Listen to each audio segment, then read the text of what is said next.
Today I'm going to be playing Rocket League. Rocket League is a, I want to believe, 2015 game. It's basically soccer with cars, as crazy as that sound, and you wouldn't think that, it would take off and gain a lot of popularity, but it really did in the first couple years that it was out. A couple game modes you can play are basketball mode. You have, your standard, what it got popular for, soccer. You have hockey, and there's a couple other fun game modes that I have yet to even try. But in regards to the textbook, what we're going to be talking about is aesthetics. And we had a discussion the other day about socialization, and I decided to bring up socialization because I think Rocket League is a phenomenal way to build relationships among friends, and I believe there's a great deal of socialization that goes into it. So as far as aesthetics goes, I wanted to pick Rocket League because I thought it would be fun to figure out what was aesthetically pleasing about this game, because obviously there's not a whole lot going into it as far as, for one, set design in the game, and effects aren't necessarily there, and I don't think immersiveness is necessarily there enough to say it's super aesthetically pleasing. So I'm gonna try and, just while I play, try to pick out a couple things.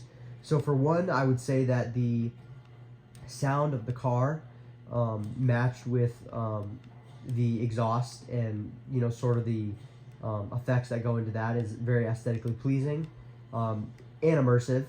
Another thing that I would say is super immersive would be the stadium. You play on many different modes. You can have many different kind of stadiums that you play in.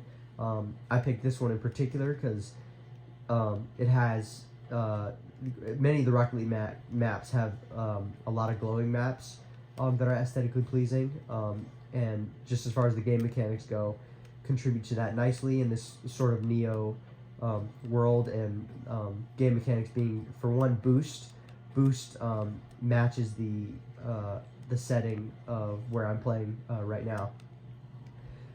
The walls right now is what I'm showing you. The walls are see-through, and they sort of kind of have this interesting sort of X-ray thing kind of going on. Very futuristic, very Blade Runner thing going on. What's not aesthetically pleasing, I thought I'd get into that, is, for instance, the people are eggs. They are literally eggs in the stadium, which is, I don't know, I find it a bit lazy. I think the game they could have put more into that, for sure.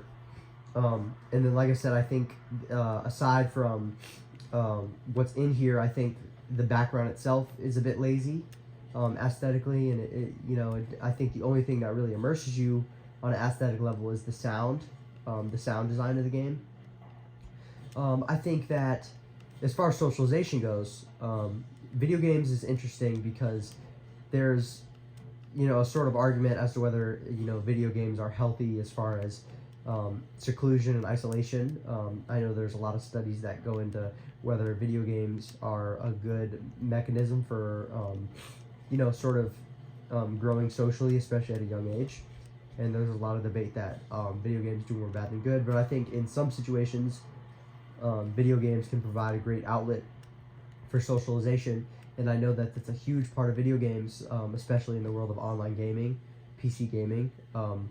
Even console gaming now has expanded into a lot of efficient online ways where you can be in parties of 8 to 12 people, if not more, meeting people or talking within friendships that are already made, in person, and them growing, especially me over COVID.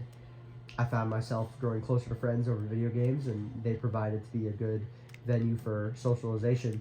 So it's really interesting, but Rocket League is for sure a definite game where I've made friends, and I've grown closer with friends playing this game, and will continue to. And I think that as far as Rocket League goes, I think it sides with being social in video games, whereas maybe a single player game would have the negative outlook on whether they're healthy or not for your brain and for growing psychologically. But yeah, that's going to be it. So basically, Rocket League is, aesthetically, it's not there 100%. Socialization-wise, it's there 100%. I think there is no reason why you can't hop on a party of friends and make these relationships and sort of, you know, be in the real world while also not being in the real world. You know, the idea of the magic circle. I think that, you know, it can definitely apply to Rocket League, but I don't necessarily think that that's a bad thing. I think that there's ways that reality can be in this as well, especially with the concept of the game. I think this could also be a sort of confidence booster for people, and I think socially, it's not all bad, and I definitely think it's something, if people are into this sort of thing, they should definitely try it. And this is just my personal experience, and like I said, the idea of socialization is all opinion, but this just happens to be my personal opinion and what I've seen from my experience playing the game. So yeah, that's all I got. Looking forward to the next game journal, and looking forward to hearing people's thoughts on, you know, my opinions as far as the weak aesthetics in Rocket League and the socialization of Rocket League. Thanks.